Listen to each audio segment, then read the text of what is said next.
Καλησπέρα σε όλους και χρόνια πολλά. Φτάσαμε αισίως στο τέταρτο μάθημα του online εργαστηρίου ζωγραφικής και είμαι σίγουρη πως και εσείς έχετε αρχίσει να βλέπετε μια μικρή διαφορά στην εξέλιξή σας. Όπως είπα και στα προηγούμενα μαθήματα, η προσωπογραφία ανήκει στα δυσκολότερα κομμάτια της τέχνης, ακριβώς γιατί δεν σου επιτρέπει λάθος στο μέτρημα αλλά και στις σκιάσεις.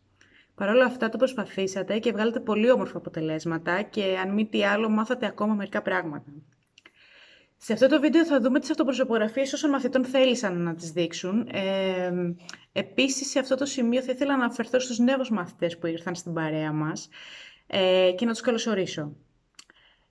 Το εργαστήρι ζωγραφικής ταξιδεύει πλέον σε πολλά μέρη της Ελλάδας, στον Πόρο, στο Γαλατά, στο Λεμονοδάσος, στην Επίδαυρο, στο Ξυλόκαστρο, μέχρι και στη Ρόδο. Και αυτό όχι απλά μας χαροποιεί, αλλά μας δείχνει ότι σίγουρα κάτι κάνουμε σωστά. Σας ευχαριστούμε πολύ που μας στηρίζετε και που δεν σταματάτε να ζωγραφίζετε. Λοιπόν, πάμε να δούμε τα πρόσωπά σας. Σε αυτό το σημείο θέλω να ξανασημειώσω πως το επίπεδο κάθε μαθητή είναι διαφορετικό και πως μπορεί να έχετε κοινή πορεία στα μαθήματα, όμως τα μαθήματα είναι έτσι σχεδιασμένα ώστε όλα τα επίπεδα να μπορούν να το παρακολουθήσουν και να το απολαύσουν εξίσου. Δεν συγκρινόμαστε με τους άλλους, μαθαίνουμε από τους άλλους και συγκρινόμαστε με τον εαυτό μας.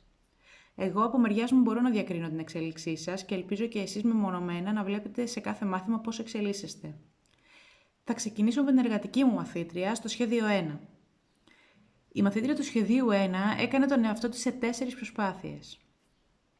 Σίγουρα μπορείτε να βρείτε διαφορές από σχέδιο σε σχέδιο, όμως επίσης μπορείτε να πείτε ξεκάθαρα ότι αντιλαμβάνεστε πώς μοιάζει το πρόσωπό της παρόλο που δεν τη γνωρίζετε. Το πρώτο σχέδιο έχει μια καλλιτεχνική ποιότητα που μου αρέσει πάρα πολύ, παρόλο που μοιάζει λιγότερο στο μοντέλο, έχει μια αρτιότητα όμως στο σύνολό του. Το δεύτερο σχέδιό της έγινε πιο γρήγορα και μοιάζει λίγο περισσότερο στο μοντέλο. Στην τρίτη προσπάθεια η μαθήτρια αποκτά ξανά την καλλιτεχνική ποιότητα του πρώτου σχεδίου, όμως δεν επαναπαύθηκε, μιας και αντιλήφθηκε τα λάθη στο μέτρημά της.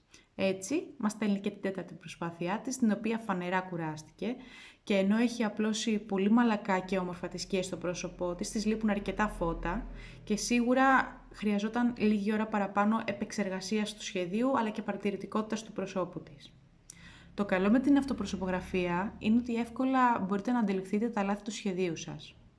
Η μαθήτρια του πρώτου σχεδίου είναι σαφώς πολύ εργατική και δεν επαναπαύεται μέχρι να έχει το αποτέλεσμα που την ικανοποιεί. Γι' αυτό και εξάλλου έκανε και 4 σχέδια μέχρι να σιγουρευτεί ότι της αρέσει το αποτέλεσμα.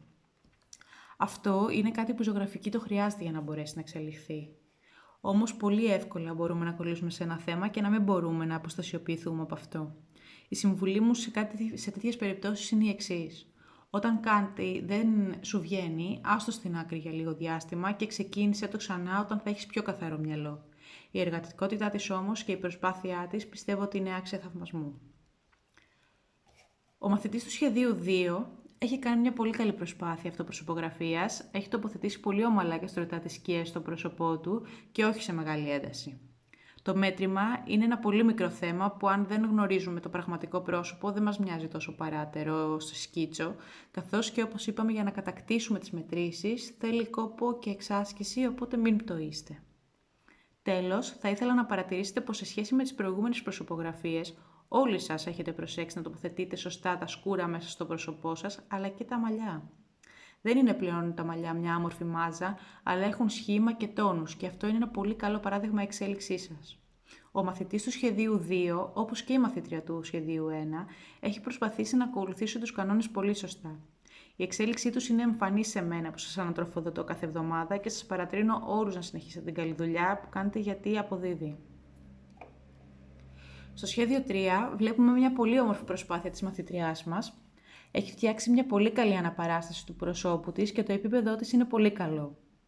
Η προσωπογραφία αυτή είναι φτιαγμένη από φωτογραφία και αυτό βέβαια λειτουργεί αρνητικά σε ένα τέτοιο επίπεδο που έχει η μαθήτριά μας, μιας και αντιγράφοντας μια φωτογραφία και όχι το πρόσωπό της διαζώσεις, χάνει αρκετές διαβαθμίσεις του γκρι και φώτα που η φωτογραφία ούτως ή άλλως αλλοιώνει. Οπότε, δυστυχώς, χάνει λίγο μόνο και μόνο από αυτή τη λεπτομέρεια. Όμως, επειδή σίγουρα δεν είναι εύκολο να ζωγραφίσεις το πρόσωπό σου διαζώσεις, μπορώ να αναγνωρίσω πως η φωτογραφία που μου έστειλε μαζί με την προσωπογραφία της έχει εξαιρετική ομοιότητα και σωστά μετρήματα.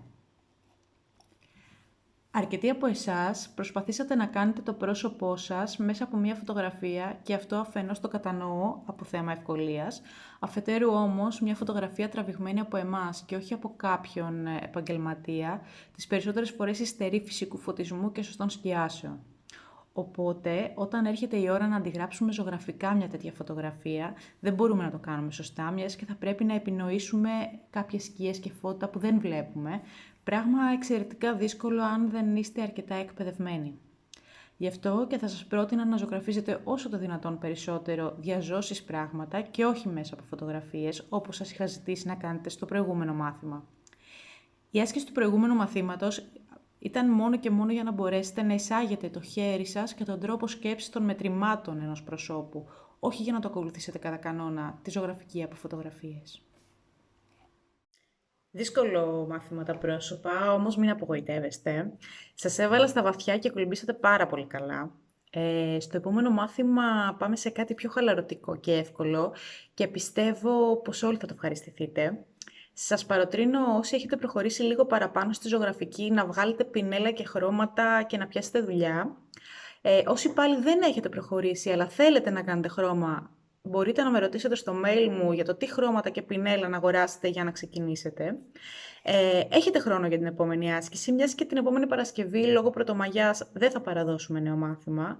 Οπότε οι ασκήσεις αυτού του μαθήματος θα πρέπει να παραδοθούν μέχρι 5η 7 Μαΐου στις 12 και το νέο μας μάθημα θα ανέβει Παρασκευή 8 Μαΐου στις 3:30 όπως πάντα.